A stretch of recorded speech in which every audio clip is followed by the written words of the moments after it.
Astro 6 channel நேயர்கள் அனைவருக்கும் அன்பான வணக்கம். இந்த தொகுப்புல ஜூன் மாதம் எப்படி இருக்கும் அப்படின்னு தான் பார்க்க போறோம். தமிழ் மாதத்துக்கு பார்த்தோம்னா குரோதி வருடம் வைகாசி மாதம் 19ஆம் தேதி முதல் ஆனி மாதம் 16ஆம் தேதி வரைக்கும் இந்த ஜூன் மாதம் இருக்கு. ஆங்கில மாதம் அப்படின்னு எடுத்துக்கிட்டோம்னா 6வது மாதம் தான் ஜூன் மாதம் 1ஆம் தேதி முதல் 30ஆம் தேதி வரைக்கும் இருக்கு. இந்த ஜூன் மாதம் அப்படின்னாலே ஒரு பரபரப்பான சூழ்நிலையில இருக்கும் மாதம் அப்படின்னு தான் சொல்லணும். ஏன்னா 2 மாதமா லீவ் விட்டு குழந்தைகள் எல்லாருமே வீட்டில் இருந்திருப்பாங்க. இனிமேல் குழந்தைகளோட கல்வி அப்படின்னு தினசரி ஓடிக்கிட்டு இருக்கக்கூடிய காலகட்டமாக இருக்கும். இந்த ஜூன் மாதத்தில் பல்வேறு விதமான கேள்விகள் அப்படிங்கிறது எழும். குழந்தைகளை என்ன படிக்க வைக்கலாம், எந்த ஸ்கூலில் சேர்க்கலாம் அப்படிங்கிற சிந்தனை அப்படிங்கிறது அதிகமாகவே இருக்கும் பெற்றோர்களுக்கெல்லாம். இந்த மாதத்தில் மேஷம் முதல் மீனம் வரை இருக்கக்கூடிய 12 ராசிக்காரர்களுக்கும் இந்த ஜூன் மாதம் எப்படி இருக்கும் அப்படின்னு முதல்ல பார்த்துருவோம். மேஷம் முதல் மீனம் வரை இருக்கக்கூடிய கால புருஷ தத்துவத்தின்படி 12 ராசிக்காரர்களுக்கும் இந்த ஜூன் மாதம் எப்படி இருக்கும் அப்படின்னு பார்ப்போம். அதற்கு முன்னாடி ஜூன் மாதத்தோட கிரக நிலைகளை பார்த்துருவோம். நம்ம சூரியன் ரிஷப ராசியில் 15ஆம் தேதி வரைக்கும் இருக்கிறாரு. அதன் பிறகுதான் மிதுன ராசிக்கு போகிறாரு. செவ்வாய் மேச ராசியில் இருக்கிறாரு. புதன் ரிஷப ராசியில் 10ஆம் தேதி வரைக்கும் இருக்கிறாரு. அதன் பிறகு மிதுன ராசிக்கு போகிறாரு. சுக்கிரன் ரிஷபத்தில் 13ஆம் தேதி வரைக்கும் இருக்கிறாரு. அதன் பிறகு மிதுன ராசிக்கு போகிறாரு. குரு ரிஷபத்திலையும், சனி கும்பராசியில் இருக்கிறாரு. ராகு மீனத்திலையும், கேது கன்னியிலையும் அப்படின்னு கிரகங்களோட அமைப்பெல்லாம் இந்த ஜூன் மாதம் இருக்குது. கிருத்திகை 2ஆம் பாதம் முதல் ரோஹிணி மிருகசிருசம் 2ஆம் பாதத்தில் இருக்கிறவங்களுக்கும் ரிஷபராசிக்காரர்களுக்கும் இந்த ஜூன் மாதம் எப்படி இருக்கும் அப்படின்னு பார்ப்போம். இந்த ஜூன் மாதத்தோட கிரக நிலைகளை பார்த்தோம் அப்படின்னா உங்கள் ராசிக்கு 10ஆம் வீட்டுக்கு அதிபதியான சனி பகவான் இந்த மாதம் 10ஆம் வீட்டிலேயே இருக்கிறார். அதனால விடாமுயற்சியோடு இந்த மாதத்தில் நீங்கள் வேலை செய்வீங்க. எந்த வேலையை கொடுத்தாலும் அது சிறப்பாக செய்து முடிக்கும் ஆற்றல் அப்படிங்கிறது ரிஷபராசிக்காரர்களுக்கு உண்டு. இந்த மாதத்தில் மேலதிகாரிகளை பொறுத்த வரைக்கும் சற்று குறுகிய மனப்பான்மை கொண்டவர்களாக இருப்பாங்க. உங்களை பற்றிய நல்ல எண்ணங்கள் எல்லாமே கெட்ட எண்ணங்களாக இருக்கும் அவர்களுடைய மனதில்.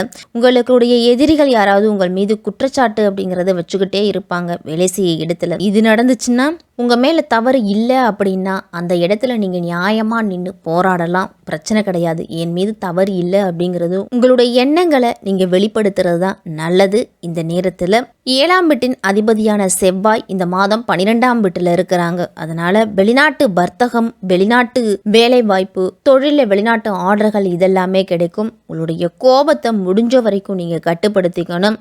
உங்களுடைய தொழில் கூட்டாளிகள்லாம் ஏதாவது கோபமாக இருந்தால் கூட அவற்றை புரிஞ்சுக்கிட்டு கையாள முயற்சி செய்யுங்க. அப்படி முயற்சி செய்யலை அப்படின்னா தேவையற்ற சச்சரவுகள் தான் வரும். உங்களுடைய வணிக முன்னேற்றத்தையும் இது பாதிக்கும். கேது 5ஆம் வீட்டில் இருக்கிறாரு. அதனால மாணவர்கள்லாம் பாடங்களை ஆழமாக கற்கிறதுக்கு உதவி செய்வார். உங்களுடைய மனது ஒரு நிலையில் நீங்கள் வச்சுக்கிறதுக்கு முயற்சி செய்யணும்.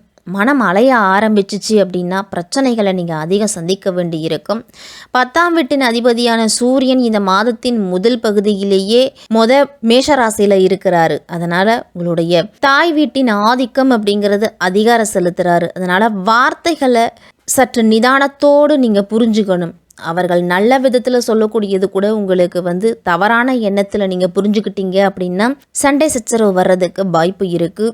5ஆம் வீட்டில் கேது இருக்கிறாரு. செவ்வாய் 5வது முதல் 8ஆம் வீட்டில் இருக்கிறாரு. இதனால உங்களுக்கும் உங்களுடைய காதலுக்கும் இடையே கருத்து வேறுபாடு இதெல்லாமே வரலாம். உங்களுடைய காதலியை பற்றிய ஒரு விதமான சந்தேகம் அப்படிங்கிறது வரும். அந்த சந்தேகத்துக்கு தீர்வு அப்படிங்கிறது இருக்காது. உங்களுடைய உறவுல தேவையில்லாத பிரச்சனைகள் அப்படிங்கிறது வரும். நீங்கள் சொல்கிறத அவள் கேட்டு நடக்கணும் அப்படின்னு நினைப்பீங்க. உங்களுடைய காதலி சொல்கிறது தான் நீங்கள் கேட்கணும் அப்படின்னு காதலி நினைப்பாங்க. அதனால் 2 பேருக்கும் பிரச்சனை அப்படிங்கிறது வரலாம். உங்களுடைய உறவோட முக்கியத்துவத்தை புரிஞ்சு கொள்றதுக்கு உங்களுக்கு கால அவகாசம் அப்படிங்கிறது தேவைப்படும். அதனால் உங்களுடைய உறவை பாதுகாக்கிறதுக்கு நீங்கள் முயற்சி செய்யணும். திருமணமானவர்களாக இருந்தீங்க அப்படின்னா இந்த மாதத்தில் உங்களுக்கு கலவையான பலன்கள் தான் கிடைக்கும். ஒருபுறம் குரு, சுக்கிரன், புதன் சுபகிரகங்கள் 7ஆம் வீட்டை பார்க்கறதால உறவுகளை நல்ல புரிதல் அப்படிங்கிறது அதிகரிக்கும். 11ஆம் வீட்டில் ராகு இருக்கிறதால பிரச்சனைகள் அப்படிங்கிறது பெருமளவு இருக்காது. வருமானம் உங்களுக்கு பெரிய அளவில் வரும். நீங்கள் செய்யக்கூடிய வேலையிலையும் நல்ல பணம் வர்றதுக்கு வாய்ப்பு இருக்கு. செவ்வாய் 12ஆம் வீட்டில் இருக்கிறதால செலவுகளை முடிஞ்ச வரைக்கும் கட்டுப்படுத்த முயற்சி செய்யுங்க. சனி பகவானோட தாக்கமும் இருக்கிறதால தேவையற்ற செலவுகள் அப்படிங்கிறது இருக்கும் ரிஷபராசிக்காரர்களுக்கெல்லாம். உங்கள் ராசிக்கு அதிபதி சுக்கிரன் உங்கள் ராசியிலே இருக்கிறாரு. அதனால ஆரோக்கியத்தில் பிரச்சனை அப்படிங்கிறது இருக்காது.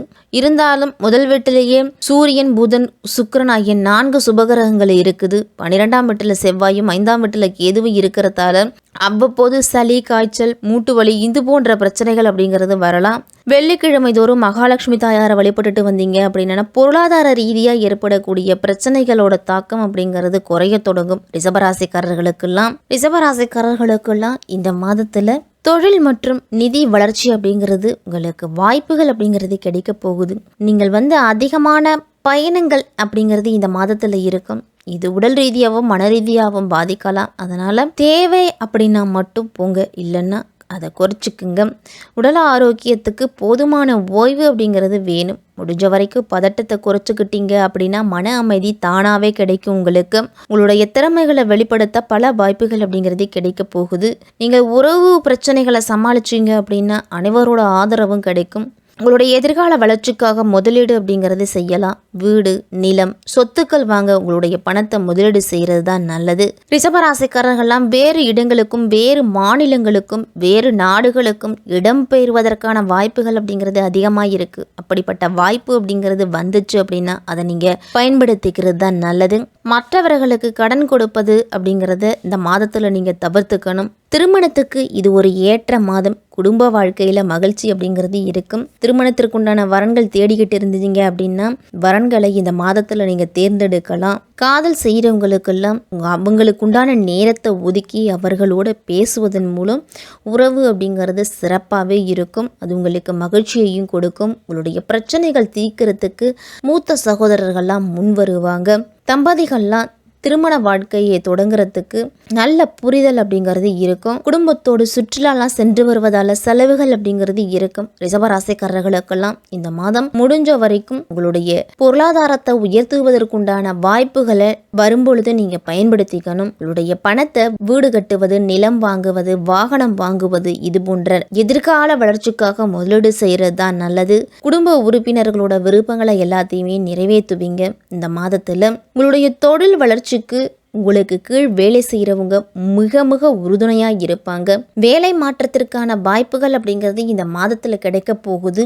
வேலையில் இருக்கிறவங்களுக்கெல்லாம் கடினமான வேலைகளை கூட எளிதாக செய்து முடிக்கும் ஆற்றல் அப்படிங்கிறது ரிஷபராசிக்காரர்களுக்கெல்லாம் கிடைக்கும். உங்களுடைய வேலை செய்கிற இடத்துல சில மாற்றங்கள் அப்படிங்கிறது வரலாம். அது உங்களுக்கு பெயரையும் புகழையும் கொண்டு வந்து சேர்க்க போகுது அப்படின்னு தான் சொல்லணும். தொழிலெல்லாம் உங்களுடைய சந்தை நிலவரம் லாபத்தை கொடுக்கக்கூடியதாக இருக்கும். தொழில் வளர்ச்சிக்காக முன்பு செய்த முதலீடுகள்லாம் உங்களுக்கு இப்போல்லாம் லாபத்தை கொடுக்க போகுது.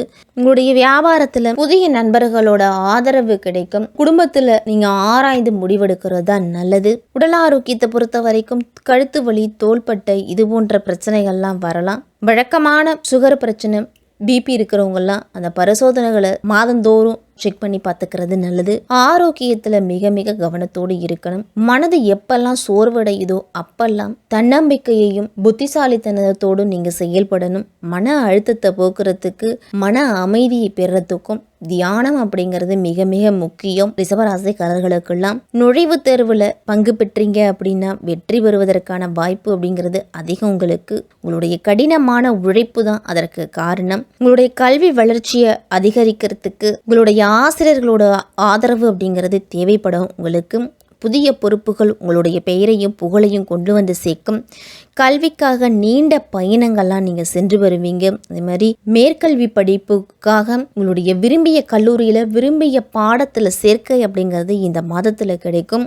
வியாழக்கிழமை தோறும் குரு வழிபாட்டு செய்துட்டு வந்தீங்க அப்படின்னா உங்களுக்கு நல்ல முன்னேற்றம் அப்படிங்கிறது உண்டு. ரிஷபராசிக்காரர்கள் அனைவருமே இந்த ஜூன் மாதத்தில் நீங்கள் உண்டு, உங்களுடைய வேலை உண்டுன்னு இருங்க. அடுத்தவர்கள் விஷயத்தில் தலையிடுவதை தவிர்த்துக்குங்க.